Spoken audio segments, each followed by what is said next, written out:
আসসালামু আলাইকুম রহমতুল্লাহি বারকাতু। আমি doctor Kamal Hossain, consultant homeopathic medicine. কয়েক ভাই এবং কয়েক বোনদের রিকোয়েস্টে মূলত আজকে এই ভিডিওটা করা।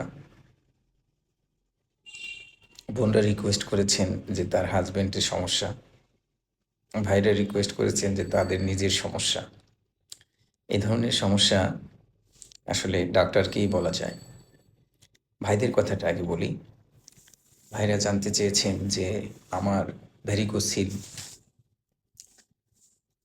অন্ডকোষ ছোট এবং ওখানে সিস্ট আছে। এটার কারণে আমার বাচ্চা হচ্ছে না। ট্রিটমেন্ট করে বা রিপোর্ট করে, আল্ট্রাসাউন্ড করে ধরা পড়েছে যে আমার ভেরিকোসেল ওখানে সিস্ট রয়েছে। তার জন্য হচ্ছে অ্যালিগোস্পার্মিয়া। দেখেন, প্রথম কাজটা হচ্ছে যে যদি আপনার ভেরিকোসিলের কারণে অ্যালিগোস্পার্মিয়া হয়ে থাকে, সেক্ষেত্রে প্রথমে আমি বলবো যে আপনার ভেরিকোসিলের ট্রিটমেন্টটা আগে করাতে হবে। আপনার ভেরিকোসিল ভালো হওয়ার পরে আপনার অ্যালিগোস্পার্মিয়া ট্রিটমেন্ট করানো যাবে। একসাথে দুইটাও করানো যায়।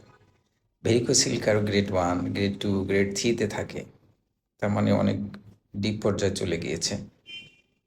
যারা রিকোয়েস্ট করেছেন তাদের গ্রেড 1, গ্রেড 2 এর মধ্যে রয়েছে।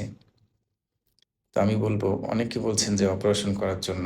আমি বলি যে ভেরিকোসিল গ্রেড 1, গ্রেড 2, গ্রেড 3 থাকলে অপারেশন লাগে না।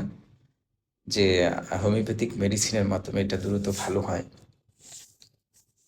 এবং যাদের এই সমস্যা রয়েছে আমি বলব যে একজন অভিজ্ঞ ডাক্তার দেখাতে পারেন। প্রয়োজন মনে করলে আমাকেও দেখাতে পারেন। বোনদেরও সেম রিকোয়েস্ট ছিল যে আমার হাজবেন্ডের ভেরিকোসিল রয়েছে, অন্ডকোষ ছোট। অনেক ট্রাই করেছি, বাচ্চা হচ্ছে না, আমার রিপোর্ট ভালো। তাই মূলত আজকে ভিডিওটা করা।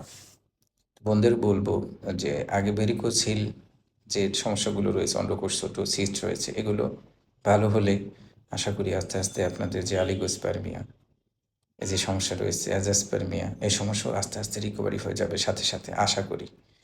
এবং সাথে সাথে ট্রাই করতে থাকবেন মেডিসিন চলা অবস্থা অন্তত 2 মাস যাওয়ার পর থেকে বা 1 মাস মেডিসিন খেয়ে বাচ্চা নেওয়ার জন্য ট্রাই করবেন।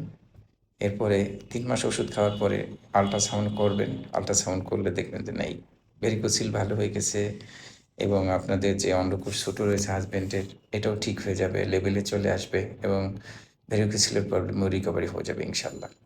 আমি যেভাবে চিকিৎসা করি, আমি জার্মানি মেডিসিন ইউজ করি, ডায়েট প্ল্যান নিজে বানিয়ে দিই, ইভেন এক্সারসাইজ প্ল্যান বানিয়ে দিই। আশা করি এগুলোর মাধ্যমে যত পেশেন্ট আছে ইনশাল্লাহ সুস্থ হয়ে যাবেন। যাই হোক, সুস্থ করার মালিক একমাত্র আল্লাহ। আমাদের ট্রাই করতে হবে, চেষ্টা করতে হবে। অনেক কথা বলে ফেলেছি, কথার মাঝে ভুল ত্রুটি হলে ক্ষমা সুন্দর দৃষ্টিতে দেখবেন। নিয়মিত নামাজ আদায় করবেন। আসসালামু আলাইকুম রহমতুল্লাহি ওয়া বারাকাতুহু।